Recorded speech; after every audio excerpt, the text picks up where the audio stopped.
Hello student, ಈ ವಿಡಿಯೋದಲ್ಲಿ ನಾವು ನಿಮ್ಮ ಬಿಕಾಮ್ 4ನೇ ಸೆಮಿಸ್ಟರ್ನಲ್ಲಿ BRF ಬಿಸಿನೆಸ್ ರೆಗ್ಯುಲೇಟರಿ ಫ್ರೇಮ್ವರ್ಕ್ ಇದರ ಮೇಲೆ ಕೇಳುವಂತಹ 2 ಅಂಕದ ಪ್ರಶ್ನೆಗಳಿಗೆ ಉತ್ತರ ಯಾವ ರೀತಿ ಬರಿಬೇಕು ಅನ್ನೋದ್ರ ಬಗ್ಗೆ ಡಿಸ್ಕಷನ್ ಮಾಡೋಣ. ಸೊ ಇಲ್ಲಿ ಕೊಟ್ಟಿರುವಂತಹ ಪ್ರಶ್ನೆಗಳಲ್ಲೇ ನಿಮಗೆ 2 ಅಂಕದ ಪ್ರಶ್ನೆಗಳು ಬರುತ್ತೆ. ಮೊದಲನೇ ಪ್ರಶ್ನೆ, ಒಪ್ಪಂದ ಎಂದರೇನು? ಒಪ್ಪಂದವು 2 ವ್ಯಕ್ತಿಗಳ 2 ಪಕ್ಷಗಳ ನಡುವೆ ನಡೆಯುವ ಒಡಂಬಡಿಕೆ ಆಗಿದೆ. ಇದು ಕಾನೂನಿನ ಮೂಲಕ ಜಾರಿಗೊಳಿಸಬಹುದಾದ ಪರಸ್ಪರ ಕಟ್ಟುಪಾಡುಗಳನ್ನು ರಚಿಸುತ್ತದೆ. ಇದರಲ್ಲಿ 2 ವಾಕ್ಯ ಬರಬೇಕು. ಒಪ್ಪಂದ ಯಾರ್ಯಾರ ನಡುವೆ ನಡೆಯುತ್ತೆ? 2 ಪಕ್ಷಗಳು, 2 ಅಥವಾ 2ಕ್ಕಿಂತ ಹೆಚ್ಚು ವ್ಯಕ್ತಿಗಳು ಕೂಡ ಇರಬಹುದು ಒಪ್ಪಂದದಲ್ಲಿ. ಇದು ಕಾನೂನಿನ ಮೂಲಕ ಜಾರಿಗೊಳಿಸುವಂತ ಕಟ್ಟುಪಾಡುಗಳನ್ನು ಒಳಗೊಂಡಿರುತ್ತದೆ, ಅಂದ್ರೆ ರೂಲ್ಸ್ ಅಂಡ್ ರೆಗ್ಯುಲೇಷನ್ ನ ಒಳಗೊಂಡಿರುತ್ತೆ ಅಂತ ಬರೀಬೇಕು. ಪಾಲುದಾರಿಕೆ ಎಂದರೇನು?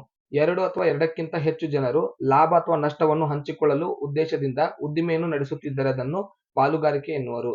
2 ಅಥವಾ 2ಕ್ಕಿಂತ ಹೆಚ್ಚು ವ್ಯಕ್ತಿಗಳು ಲಾಭ ನಷ್ಟ ಹಂಚಿಕೊಳ್ಳುವಂತ ಉದ್ದೇಶದಿಂದ ಒಂದು ಉದ್ಯಮವನ್ನು ಪ್ರಾರಂಭಿಸಿದ್ರೆ ಅದನ್ನೇ ಪಾಲುದಾರಿಕೆ ಅಂತ ಕರೀತಾರೆ. ನಷ್ಟ ಪರಿಹಾರ ಕಾಯ್ದೆ ಎಂದರೇನು? ಒಬ್ಬ ವ್ಯಕ್ತಿಯು ತಪ್ಪು ನಡವಳಿಕೆಯಿಂದ ಅಥವಾ ತಪ್ಪು ನಿರ್ಧಾರಗಳಿಂದ, ಆಕಸ್ಮಿಕ ಘಟನೆಗಳಿಂದ ಉಂಟಾಗಬಹುದಾದ ನಷ್ಟಕ್ಕೆ ಇನ್ನೊಬ್ಬ ವ್ಯಕ್ತಿಯು ರಕ್ಷಿಸುವ ಪರಿಹಾರದ ಭರವಸೆಯನ್ನು ನೀಡುವುದು ನಷ್ಟ ಪರಿಹಾರ ಕಾಯ್ದೆಯಾಗಿದೆ. ಸೊ ನಷ್ಟ ಪರಿಹಾರ ಕಾಯ್ದೆ ಅಂದ್ರೆ ಒಬ್ಬ ವ್ಯಕ್ತಿ ಯಾವ್ದಾದ್ರು ತಪ್ಪು ನಡವಳಿಕೆ ಮಾಡಿದಾಗ, ಅಂದ್ರೆ ಮಾಡಿರುವಂತ ಅಗ್ರಿಮೆಂಟ್ ನ ಮೀರಿದಾಗ, ತಪ್ಪು ನಿರ್ಧಾರಗಳನ್ನ ತೆಗೆದುಕೊಂಡಾಗ, ಆಕಸ್ಮಿಕ ಘಟನೆಗಳಿಂದ ಉಂಟಾಗಬಹುದಾದಂತಹ ತಪ್ಪುಗಳಿಂದ ಇನ್ನೊಬ್ಬ ವ್ಯಕ್ತಿಯನ್ನ ರಕ್ಷಿಸುವಂತ ಕಾಯ್ದೆ ಏನಿದೆ ಅದನ್ನ ನಷ್ಟ ಪರಿಹಾರ ಕಾಯ್ದೆ ಅಂತ ಕರಿತೀವಿ. 4ನೇ ಪ್ರಶ್ನೆ, ತಡೆ ಹಿಡಿಯಲ್ಪಟ್ಟ ಪಾಲುದಾರ ಎಂದರೆ ಯಾರು? ಯಾವ ಪಾಲುದಾರನ ಪಾಲುದಾರಿಕೆ ಸಂಸ್ಥೆಯಲ್ಲಿ ತಡೆ ಹಿಡಿದಿರುತ್ತಾರೋ ಅಂತಹ ತಡೆ ಹಿಡಿಯಲ್ಪಟ್ಟ ಪಾಲುದಾರನನ್ನು ತಡೆ ಹಿಡಿಯಲ್ಪಟ್ಟ ಪಾಲುದಾರ ಎನ್ನುವರು. ಸೊ ತಡೆ ಹಿಡಿಯಲ್ಪಟ್ಟ ಹೆಸರಿನಲ್ಲೇ ಇದೆ, ಪಾಲುದಾರನ ಸ್ಟೇ ಮಾಡಿರ್ತಾರೆ, ಅಂದ್ರೆ ಅವನು ತಪ್ಪು ನಡವಳಿಕೆ ಮಾಡಿರ್ಬೋದು, ಸಂಸ್ಥೆಗೆ ಏನಾದ್ರೂ ಮೋಸ ಮಾಡಿರ್ಬೋದು, ಅಥವಾ ಸಂಸ್ಥೆಯಲ್ಲಿ ಏನಾದ್ರೂ ತೊಂದರೆ ಮಾಡಿರ್ಬೋದು, ಅಥವಾ ಕೊಟ್ಟ ಭರವಸೆಯನ್ನು ಪೂರೈಕೆ ಮಾಡ್ಲಾರ್ದನೆ ಇರಬಹುದು. ಇಂಥ ಸಂದರ್ಭದಲ್ಲಿ ಆ ಪಾಲುದಾರನ ಪಾಲುದಾರಿಕೆಯನ್ನ, ಅಂದ್ರೆ ಅವನ ಮೆಂಬರ್ಶಿಪ್ ನ, ಅವನ ಪಾರ್ಟ್ನರ್ಶಿಪ್ ನ ತಡೆ ಹಿಡಿದಿರ್ತಾರೆ, ಸ್ಟಾಪ್ ಮಾಡಿರ್ತಾರೆ, ಸ್ಟೇ ಮಾಡಿರ್ತಾರೆ. ಇದನ್ನೇ ತಡೆ ಹಿಡಿಯಲ್ಪಟ್ಟ ಪಾಲುದಾರ ಅಂತ ಕರಿತೀವಿ. ಸೈಬರ್ ಕಾನೂನು ಎಂದರೇನು? ಉದ್ದೇಶ ಪೂರ್ವಕವಾಗಿ ಅಂತರ್ಜಾಲದ ಮೂಲಕ ಮಾಡುವ ಹಣಕಾಸಿನ, ದೈಹಿಕ, ಮಾನಸಿಕ ಹಾನಿಯ ನಿರ್ಮೂಲನೆಗೆ ರಕ್ಷಣೆ ನೀಡುವ ಉದ್ದೇಶದಿಂದ ರಚಿಸಲಾದ ಕಾನೂನನ್ನು ಸೈಬರ್ ಕಾನೂನು ಎನ್ನುವರು. ಅಂತರ್ಜಾಲದ ಮೂಲಕ 3 ರೀತಿ ಮೋಸ ನಡೆಯುತ್ತೆ. ಹಣಕಾಸು, ದುಡ್ಡಿನ ಫ್ರಾಡ್ ನಡೆಯುತ್ತೆ, ದೈಹಿಕವಾಗಿ ಫ್ರಾಡ್ ನಡೆಯುತ್ತೆ, ಮಾನಸಿಕವಾಗಿ ಬ್ಲಾಕ್ ಮೇಲಿಂಗ್ ಮಾಡಿ ಹಿಂಸೆ ಕೊಡುವಂತ ಸಂದರ್ಭಗಳಿರುತ್ತೆ.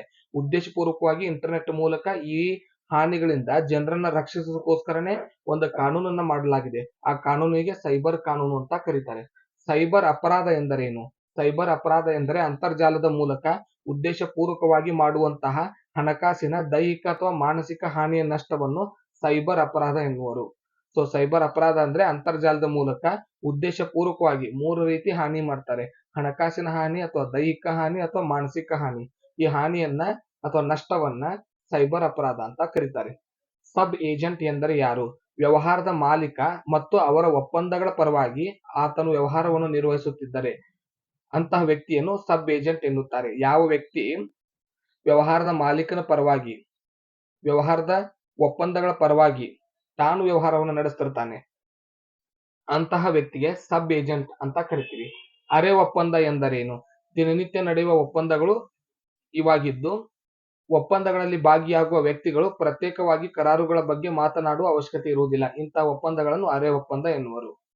ಪ್ರಸ್ತಾಪ ಮತ್ತು ಒಪ್ಪಿಗೆ ನಡುವಿನ 2 ವ್ಯತ್ಯಾಸ ತಿಳಿಸಿ. ಪ್ರಸ್ತಾಪ ಪ್ರಥಮ ಹಂತ, ಒಪ್ಪಿಗೆ ಪ್ರಸ್ತಾಪದ ನಂತರ ಬರುವಂತಹ ಹಂತ.